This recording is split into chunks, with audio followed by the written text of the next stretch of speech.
¿Dónde encontrar recursos para reconstruir Ucrania? Se hicieron declaraciones impactantes en Roma. Sin intermediarios de Moscú, Ilham Aliyev y Nikol Pashinyan mantuvieron una reunión directa que podría entrar en la historia. La muerte como economía de guerra. Expertos calcularon cuánto ha invertido Moscú en transformar a sus tropas en estadísticas. Las cifras son alarmantes. Años de chantaje nuclear por parte de Putin finalmente surtieron efecto. ¿Y cuál fue la respuesta de Europa? ¿Funeral político o comedia de errores? Dmitry Peskov volvió a lanzar absurdos, o esta vez comprometió a su propio jefe en el Kremlin. Otro golpe al bolsillo del ciudadano. La Duma propuso un nuevo impuesto. ¿Quiénes se verán afectados por esta medida? Es hora de reconocer los crímenes y pagar por ellos. Y mucho más. Estas y otras noticias las sigues ahora con la información más relevante y exclusiva en el canal Línea de Frente, una cobertura rápida y directa de los principales acontecimientos en Ucrania y en todo el mundo. Todo lo que necesitas saber hoy, antes y mejor que en cualquier otro lugar. Años de bombardeos y ataques contra Ucrania. ¿Quién será responsabilizado por tanto sufrimiento? El canciller alemán fue directo. Estimamos los daños causados por la destrucción en unos 500.000 millones de euros. El agresor debe pagar por todo lo que ha hecho. Hasta que eso ocurra, Rusia no tiene y no tendrá derecho a acceder a sus propios activos congelados. Estas declaraciones fueron realizadas durante una conferencia en Roma que reunió a líderes políticos influyentes de todo el mundo para discutir, junto al presidente de Ucrania, los caminos hacia la reconstrucción del país. Al mismo tiempo, el secretario de Estado de los Estados Unidos intentó dialogar con un representante del país agresor sobre una posible resolución del conflicto. Seguiremos manteniendo este tipo de contacto siempre que haya oportunidad, como ocurrió hoy, declaró. Sin embargo, el encuentro con el ministro de Asuntos Exteriores de Rusia, Sergei Lavrov, en Kuala Lumpur, Malasia, no produjo ningún avance significativo. Repito las palabras del presidente. Estamos frustrados e insatisfechos con el estancamiento de las negociaciones de paz y con la falta de una perspectiva clara para el futuro, insistió el secretario. Mientras tanto, Donald Trump, con un tono mucho menos diplomático que el senador Marco Rubio, se refirió recientemente a la postura del Kremlin con una expresión contundente. Putin está diciendo muchas tonterías, y todo indica que los discursos de Lavrov realmente no agradaron.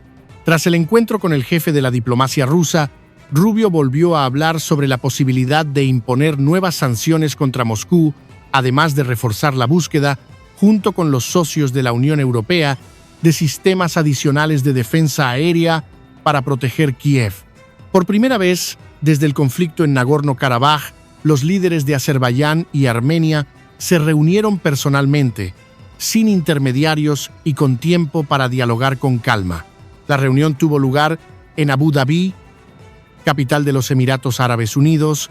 Ilham Aliyev y Nikol Pashinyan discutieron abiertamente todos los puntos de fricción entre ambos países, desde los obstáculos para la firma de un acuerdo de paz hasta la posible apertura del corredor de Sanjessur, que conectaría el enclave de Najicheván con el resto del territorio azerbaiyano, atravesando Armenia.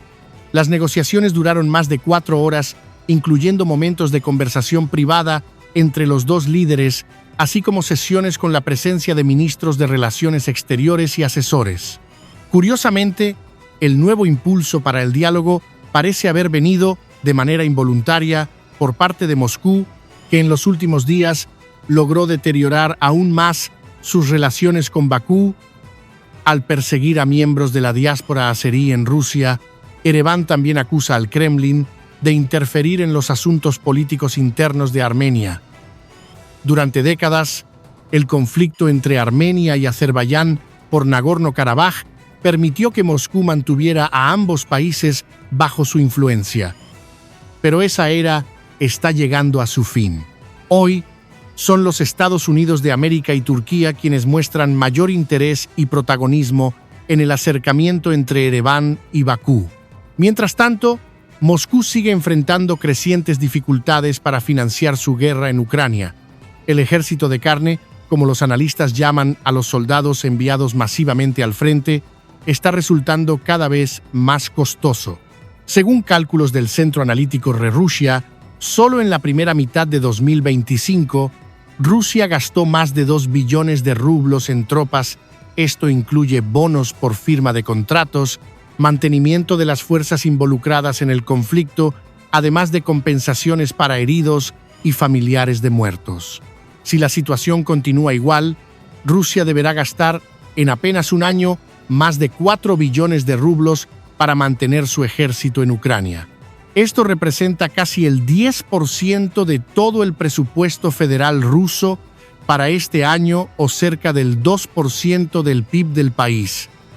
Y no termina ahí. Con las constantes pérdidas en el campo de batalla, los costos militares solo aumentan. La estimación es que, aún este año, los gastos en tropas en Ucrania suban 1 billón de rublos más. Cada mes, el Kremlin se ve obligado a reclutar nuevos soldados para reponer las pérdidas. Solo en el primer semestre de 2025 se firmaron alrededor de 200.000 nuevos contratos militares. Pero, al parecer, ni la generosidad financiera del gobierno es suficiente. La disposición de la población a alistarse ha disminuido. El número de nuevos contratos cayó un 10% en comparación con el mismo periodo del año pasado. La pregunta es, ¿hasta cuándo durará esta fila de voluntarios dispuestos a arriesgar su vida? ¿Crees que este flujo se agotará pronto? Deja tu opinión en los comentarios. Ahora, un claro ejemplo de cómo el Kremlin logra convertir tragedia en farsa. Vladimir Putin ni siquiera apareció en la ceremonia de despedida del exministro de Transportes Roman Starovoyt. Y más aún, ni siquiera envió una corona de flores. Y fue justamente ese detalle, la ausencia de un simple arreglo floral, lo que generó una verdadera comedia. La agencia estatal RIA Novosti publicó que el presidente ruso había enviado una corona de flores al funeral de Starovoyt, quien, según la versión oficial, se suicidó tras ser destituido. Dmitry Peskov, portavoz del Kremlin, corrió a confirmar la información, pero 2 horas después, la sorpresa. La propia RIA Novosti desmintió la noticia que había difundido. Hay quienes dicen que el Kremlin quiso enviar un mensaje. Starovoyt habría decepcionado tanto a Putin en vida que ni siquiera en la muerte merecería un último gesto de respeto. Pero la verdad es que todo sonó patético y mal planeado. ¿Y tú? ¿Qué opinas de todo esto? Deja tu comentario y participa en la discusión.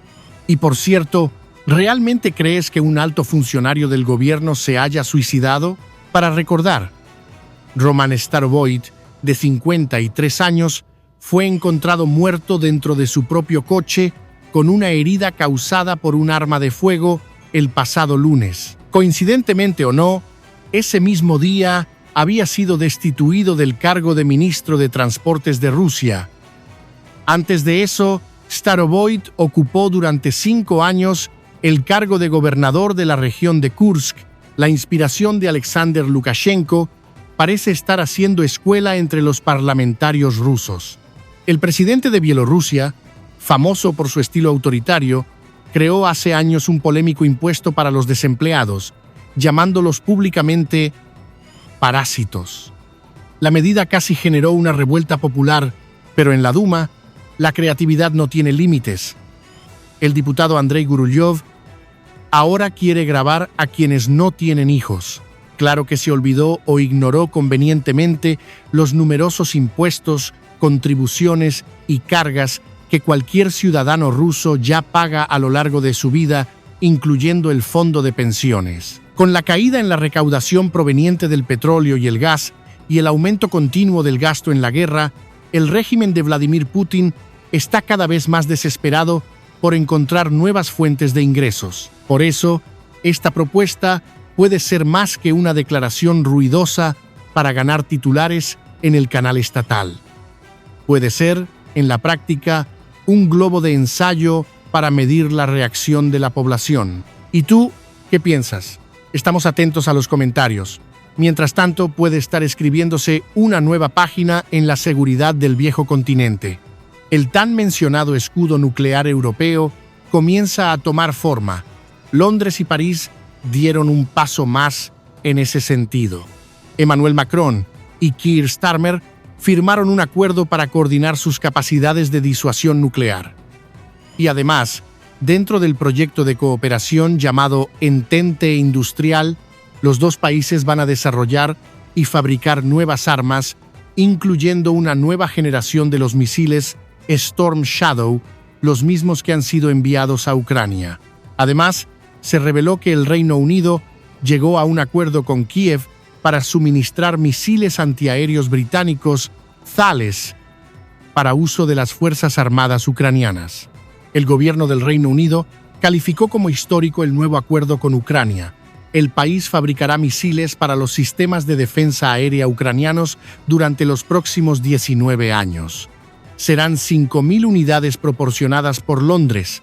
Hora de reconocer la culpa y pagar por ella.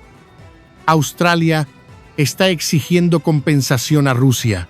La ministra de Relaciones Exteriores australiana, Penny Wong, exigió formalmente que Moscú indemnice a las familias de las víctimas del vuelo MH17 después de que el Tribunal Europeo de Derechos Humanos responsabilizara a Rusia por la tragedia.